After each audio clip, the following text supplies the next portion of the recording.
Certains hommes sont prêts à tout pour impressionner la femme qu'ils aiment. Parfois ça passe, parfois ça casse.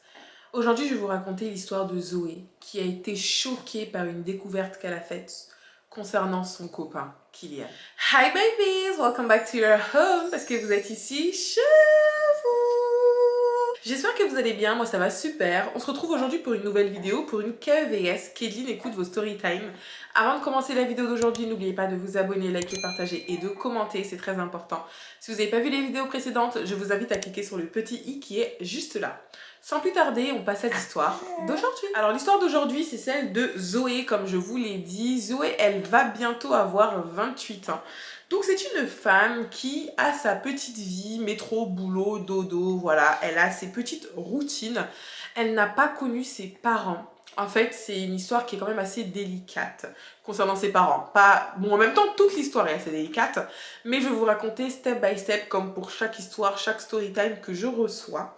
Zoé vient d'une famille où elle n'a que son frère. Son frère, lui, habite au Canada. Elle s'entend très bien avec lui. Quand ils étaient petits, ils étaient ensemble. Puis, il a décidé d'aller au Canada pour poursuivre ses études. Il a rencontré une femme là-bas. Et il a décidé carrément d'y rester. Parce que le plan de base, c'était pas de s'installer là-bas. C'était juste pour aller terminer ses études et de rentrer ici. Et il avait déjà un poste qui lui était promis. Donc vraiment, il allait pouvoir continuer et passer sa vie ici. Petite parenthèse, il y a mon petit lutin qui est juste là. Voilà, vous savez que je filme souvent avec mon lutin. Et là, c'est le lutin grognon. Donc il est un peu grognon si vous l'entendez. Faites abstraction, concentrez-vous sur le son de ma voix et sur l'histoire. Donc, je disais, son frère de base ne devait pas aller s'installer là-bas. Il devait simplement y aller pour ses études, sauf qu'il a fini par y rester parce qu'il a rencontré la femme de sa vie avec qui maintenant il a deux magnifiques petites filles et tout se passe très très bien là-bas pour lui. Le truc, c'est que Zoé, elle est restée seule. Et comme je vous l'ai dit, Zoé n'a pas connu ses parents. Elle n'a pas connu ses parents parce qu'ils sont décédés. En fait, elle les a connus, mais ils sont décédés assez tôt. Donc, on va dire qu'elle n'a pas eu le temps de profiter du plein potentiel de ses parents. Je ne sais pas si je vous exprime ça bien, mais en tout cas, voilà, elle a connu ses parents, mais pas suffisamment pour bien les connaître.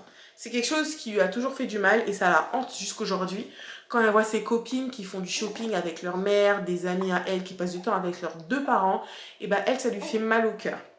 Elle a perdu ses parents, excusez-moi, dans un accident de voiture. Ce qui fait que c'est quelque chose qui l'a toujours très traumatisée. Quand elle a dû passer son permis de conduire, elle avait vraiment peur. Et à chaque fois qu'elle est en voiture, bah, elle a peur. Elle a peur de faire un accident, parfois sans cause. Hein. Voilà, il n'y a pas vraiment de situations qui font qu'elle va faire un accident. Mais elle a toujours cette petite pensée qui lui dit peut-être que tu vas avoir exactement la même fin tragique que tes parents ont eu. Et c'est quelque chose qui la tourmente énormément. Vu qu'elle n'a pas connu réellement ses parents, elle a toujours essayé de trouver ce petit manque à combler. Enfin, elle a toujours essayé de combler justement le petit manque qu'elle avait. Et elle est passée par des amitiés qui ont été très très douteuses. Et d'ailleurs, elle a été énormément déçue par une copine en particulier. On ne va pas rentrer dans les détails, mais c'est une amie qui a vraiment été mais pas correcte du tout avec elle. Et elle a également été déçue en amour parce qu'elle ne réfléchissait pas vraiment aux relations dans lesquelles elle se mettait. Elle, pour elle, à partir du moment où tu es en couple et que tu as l'attention d'un homme, bah, c'est tout ce qui compte, voilà.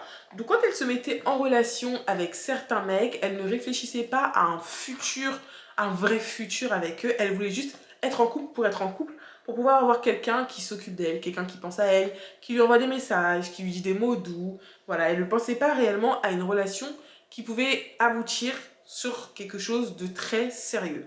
Malheureusement, ça ne s'est pas toujours super bien passé pour elle.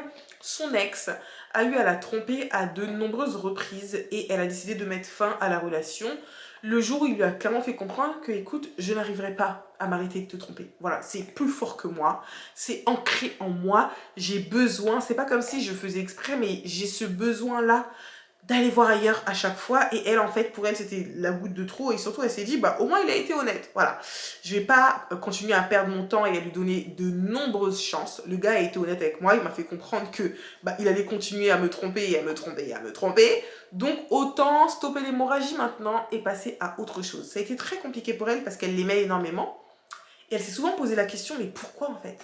Pourquoi est-ce qu'il n'arrive pas à se consacrer qu'à moi? Pourquoi est-ce qu'il est tout le temps obligé d'aller voir d'autres femmes? Elle a vraiment eu ces réflexions-là et elle s'est carrément dit peut-être que je suis pas assez bien pour lui. Mais ma poupée, bon, j'ai déjà parlé par message, enfin par mail, mais ça ne veut pas dire que t'es pas assez bien pour lui. C'est juste que lui, il a un gros grain et que voilà, quoi, il a besoin de toucher à tout ce qui bouge. Mais ce n'est absolument pas toi le problème. Anyways, passons. Après lui, elle a eu d'autres relations, mais c'était des relations vite fait, voilà, des petits coups d'un soir par-ci, par-là. Et à un moment, elle a décidé d'aller au Canada pour aller rendre visite à son frère. Quand elle est partie le voir pour rendre visite, bon déjà elle a vu ses nièces, elle a vu sa belle-sœur et franchement les choses se sont super bien passées. Et sa belle-sœur lui a dit, écoute, je connais des gens parce que elle parlait à tout le monde, elle disait à tout le monde qu'elle avait envie de rencontrer l'amour, qu'elle voulait trouver quelqu'un et que voilà quoi. Elle cherchait quelqu'un, elle voit tous ses proches se poser, elle aussi elle voulait se poser. Et sa belle-sœur, ça, elle le savait. Donc elle a décidé de lui parler. Déjà son frère, il n'était absolument pas d'accord avec l'idée que sa belle-sœur présente quelqu'un à Zoé. Mais sa belle-sœur lui a dit, écoute, je connais quelqu'un avec qui tu pourrais super bien t'entendre, c'est un gars bien, c'est quelqu'un que ma sœur connaît et on le connaît depuis qu'on est tout petit, voilà. Sauf que sa belle-sœur, c'est pas une personne qui est très très proche de ce mec-là en question, mais elle lui a dit, si tu veux, je te le présente. Donc pendant tout le temps que Zoé a fait au Canada, elle a réfléchi par rapport à ça. Elle devait retourner en France pour le taf, mais elle devait repartir aussi très rapidement au Canada. Pardon. Donc, elle a dit à sa belle-sœur, écoute, je vais réfléchir, mais la prochaine fois que je reviens, bah ok, pas de souci, je vais le rencontrer. Donc, elle est revenue, puis elle est repartie. Et c'est à ce moment-là qu'elle a rencontré Kylian. Quand elle a rencontré Kylian, les gars, elle a vu le mec et elle s'est dit, waouh. Comment vous expliquer? Kylian, c'est le genre de mec qui est super beau. Il est vraiment charismatique. Tu le vois, tu te perds dans ses yeux parce qu'il a des yeux mais bleus, mais d'un bleu mais magnifique. Les yeux bleus que j'ai toujours rêvé d'avoir, ok?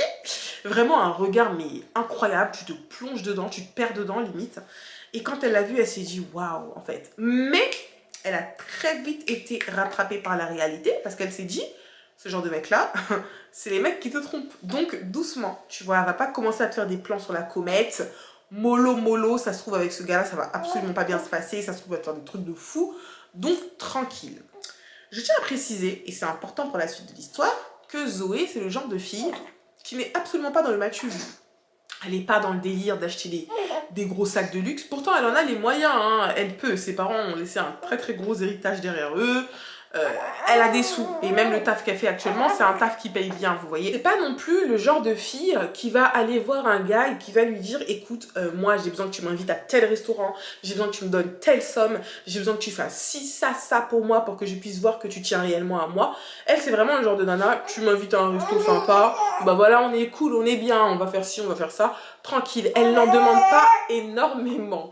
Le problème c'est quoi? C'est que Kylian, lui, c'est le genre d'homme qui veut à tout prix impressionner les femmes. Et là, en l'occurrence, Zoé. Donc, clairement, il emmenait dans les plus beaux endroits, il l'emmenait faire du shopping. Vraiment, c'est un mec qui...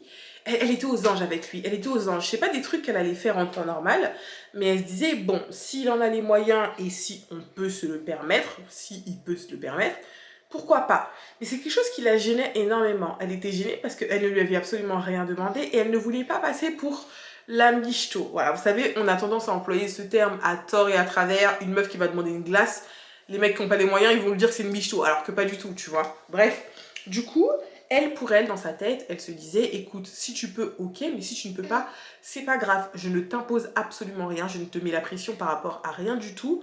Donc, vivons en accord avec nos moyens. Il lui faisait comprendre, t'inquiète pas, j'ai un bon taf et tout se passe bien pour moi, financièrement je suis à l'aise, donc tout ce que je fais là, ben, en vrai c'est rien, tu vois, si je peux le faire, je le fais. Si je peux pas le faire, t'inquiète pas, je le ferai pas. Mais si je peux, je le fais et surtout, je te considère comme la femme de ma vie parce que oui, très rapidement, les choses se sont faites très rapidement au tel point qu'elle a tout plaqué en France et qu'elle est partie s'installer au Canada. Vous avez très bien entendu. Elle est partie s'installer là-bas. Et pour elle, c'était pas non plus un dépaysement total, parce qu'il y a son frère, il y a ses nièces, il y a sa belle-sœur. Donc il y a quand même sa famille là-bas. Quand elle a décidé de s'installer dans un premier temps, elle s'est installée toute seule. Et très rapidement, elle s'est installée avec Kylian. Je tourne la tête parce que j'avais oublié son prénom. Donc elle s'est très rapidement également installée avec Kylian. Et les choses se passaient plus ou moins bien. Plus ou moins bien parce qu'elle n'avait pas rencontré les proches de Kylian. Elle a eu à rencontrer des amis à lui, des amis, que ce soit des amis garçons, des amis filles. Elle a rencontré ses cousins, cousines, mais elle n'avait jamais rencontré ses parents. Et pour elle, c'était très important de rencontrer les parents de Kylian parce qu'elle, elle n'a plus ses parents. Si elle se met dans une relation et que elle envisage un potentiel mariage, elle veut absolument avoir la bénédiction des parents de Kylian. Pour elle, c'est comme avoir la bénédiction de ses propres parents. Même si de son côté à elle, elle a la bénédiction de son frère. Son frère, il s'est toujours dit, ma chérie, tant que t'es heureuse, moi je suis heureux. On va pas nous ramener un tocard, mais tant que t'es heureuse, pardon, moi je suis heureux. Donc elle savait qu'elle allait avoir la bénédiction de son frère, mais elle voulait à tout prix également avoir la bénédiction des parents de Kylian. Sauf que Kylian, il avait tendance à lui dire, t'es la femme de ma vie, je t'aime, patati patata.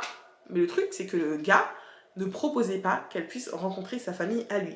Je pars du principe où si tu me dis tous les 4 matins que je suis la femme de ta vie, si je suis la femme de ta vie, c'est que tu as envie de te marier avec moi, c'est que tu as envie d'avoir des enfants avec moi, présente-moi ta famille. Donc elle a énormément insisté pour que Kylian puisse lui présenter sa famille, et le jour où il a accepté, elle était vraiment aux anges.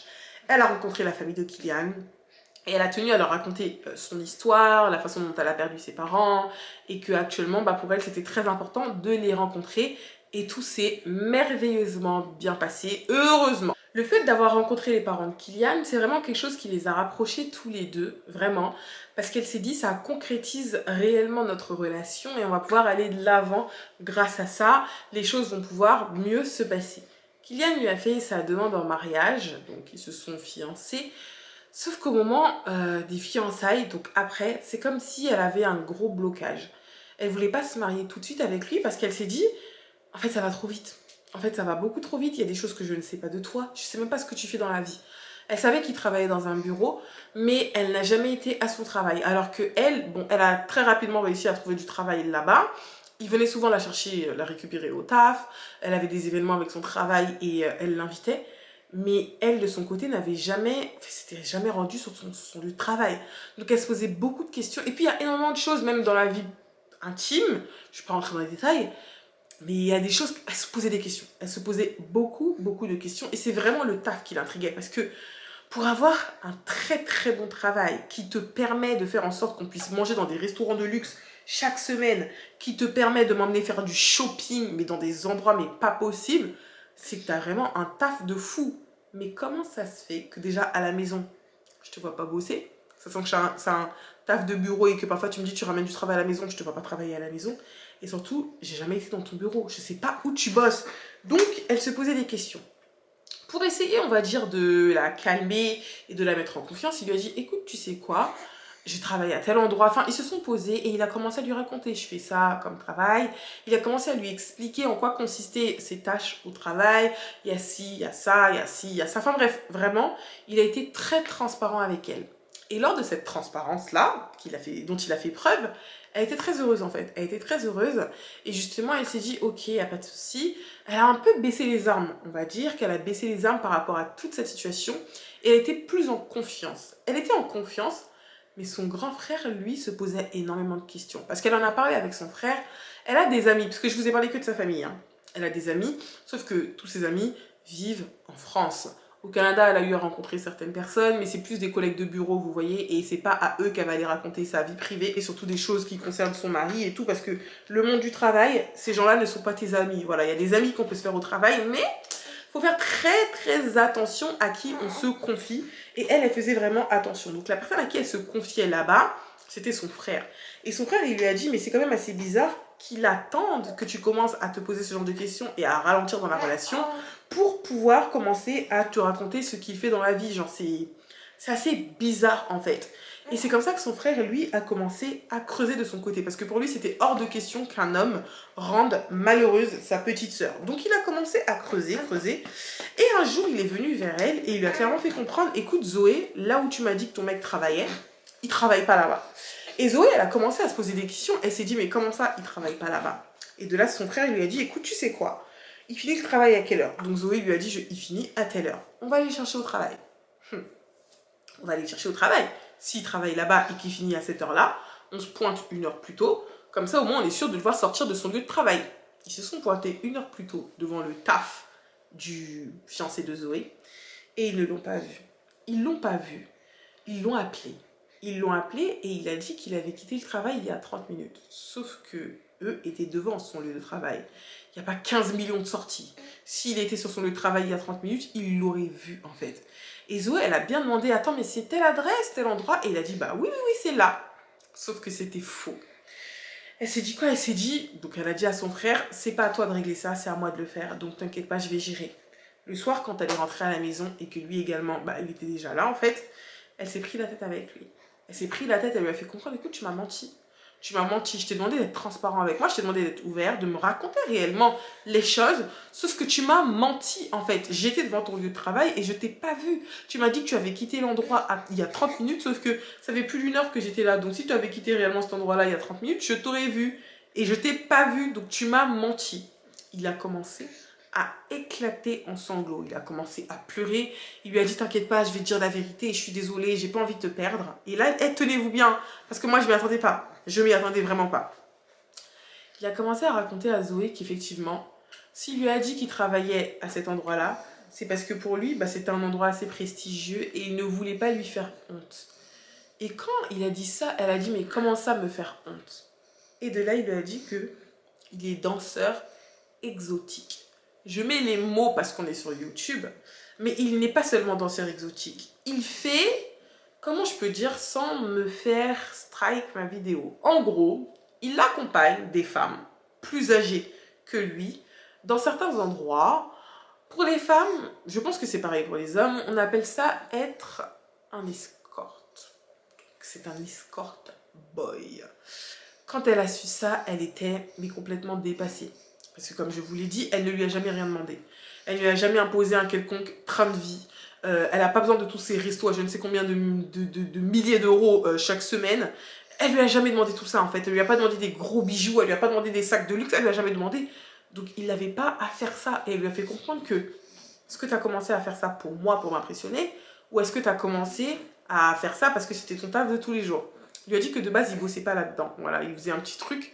Mais quand il l'a rencontré, il voulait tellement lui plaire que bah, il s'est dit, il faut que je touche un maximum de sous. Il n'y a pas 15 millions de possibilités. C'est soit tu touches à des trucs illicites, donc vous voyez bien ce que je veux dire, voilà, tout ce qui se fume et tout ce qui se sniffe, soit tu touches à ça, ou soit bah, tu fais autre chose, donc tu vas commencer bah, à vendre ton corps en quelque sorte. Et lui, il a choisi cette option-là. Elle a été déçue, mais d'un autre côté, et c'est la raison pour laquelle elle a décidé de nous raconter son histoire aujourd'hui, c'est qu'elle ne sait pas comment le prendre. Parce que d'un côté, elle est déçue et elle se dit, bah, il m'a menti, en fait, il n'a pas été honnête avec moi, il n'a pas été sérieux, alors que j'ai complètement été transparente sur tout avec lui, et lui, il a décidé de me mentir par rapport à ça. Mais d'un autre côté, elle est entre guillemets flattée, et c'est vraiment pas le terme approprié, mais elle se dit, s'il a fait ça, c'est pour moi, c'est pour m'impressionner, et parce qu'il m'aime réellement. Donc elle ne sait pas comment le prendre. Son frère, lui a dit, écoute, tu le quittes. Voilà, même si ça ne le regarde pas, et Zoé lui a fait comprendre que ce sera ma décision qui prime, donc sa décision à elle. Mais son frère n'est absolument pas d'accord pour que Zoé puisse rester en relation avec Kylian. Elle veut que Zoé le quitte. Mais il veut, pardon, que Zoé le quitte. Mais elle est complètement perdue et elle ne sait absolument pas quoi faire par rapport à ça. Raison pour laquelle elle a décidé de nous raconter son histoire pour avoir notre avis. Donc dites-moi ce que vous auriez fait à sa place, ce que vous lui conseillez de faire et je vous donne mon avis maintenant. Alors clairement, moi il y a... Excusez-moi le soleil là les gars, hein, je filme toujours avec la lumière du jour et là le soleil, je sais pas ce qu'il me fait là. Moi personnellement, vraiment les mensonges c'est des choses que je ne supporte pas. Je préfère que tu me dises la vérité, une vérité qui va me blesser, qui va me faire mal, qui va me choquer, tout ce que tu veux, que tu me mentes et que je découvre la vérité par moi-même. Parce que je pars du principe où si je le découvre par moi-même, il n'y a plus de retour en arrière possible. Pas qu'il n'y a pas de pardon, je peux te pardonner mais ça va être très très difficile. Là, en fait, le truc, c'est quoi? C'est qu'il a fait ça pour toi, certes, mais il t'a quand même menti. En vrai, ma chérie, tu peux accepter son pardon. C'est vraiment toi, tes principes et tes valeurs. Si c'est quelque chose qui te correspond et que tu te dis, bon, ça me dérange pas que mon mec il fasse ce genre de taf-là et que tu arrives à lui pardonner, bah tu restes avec lui. Mais si tu te dis que ça te dérange d'être avec un homme qui fait ce genre de taf et qu'en plus il t'a menti et qu'il t'a menti en te disant qu'il faisait un autre taf un peu plus prestigieux, là, tu as le droit de ne pas te remettre en relation avec lui. Je tiens à préciser, excusez-moi, que les deux habitent encore ensemble, vous voyez. Donc c'est quelque chose qui est assez délicat au quotidien parce que bah, elle l'aime, donc il continue à entretenir des rapports et tout, mais quand elle se rappelle de ça, ça lui fait mal au cœur et elle s'éloigne de lui. Et là elle se dit, je peux pas continuer à faire le yo-yo, il faut que je prenne une réelle décision. Donc moi je te dis, la décision doit être en accord avec tes valeurs et tes principes. Si c'est quelque chose qui ne te dérange pas, continue ta relation avec lui, tu sais qu'il t'aime. Mais sache aussi que c'est quelqu'un qui est capable de te mentir. Il t'a déjà menti maintenant, il pourra encore te mentir par la suite. Donc fais vraiment attention à ça. Il faut que tu puisses le garder en tête. Moi, personnellement, j'aurais pas continué, je pense. Je pense que tu as voulu notre avis, je te donne mon avis et je compte aussi sur vous pour me donner votre avis dans les commentaires. Mais je pense que j'aurais pas continué la relation parce que le mensonge, c'est quelque chose que je déteste. J'ai horreur de ça. Je préfère que tu sois ouvert avec moi, que tu me dises des choses avec honnêteté, que tu me mentes. Peut-être que s'il avait été honnête avec moi, j'aurais pu pardonner, même si c'est quelque chose avec... Je suis pas du tout en accord avec ça. J'aurais peut-être pu pardonner, mais le fait de mentir, moi, ça me va pas. J'aime pas. Voilà. En tout cas, c'est mon avis. Dites-moi ce que vous en pensez dans les commentaires. Voilà mes amours, c'est tout pour l'histoire d'aujourd'hui. Je suis désolée si mon petit bébé vous a dérangé. Avant de quitter la vidéo, n'oubliez pas de vous abonner, liker, partager et de commenter. Et on se dit à très bientôt pour de nouvelles vidéos. Je vous fais de gros bisous.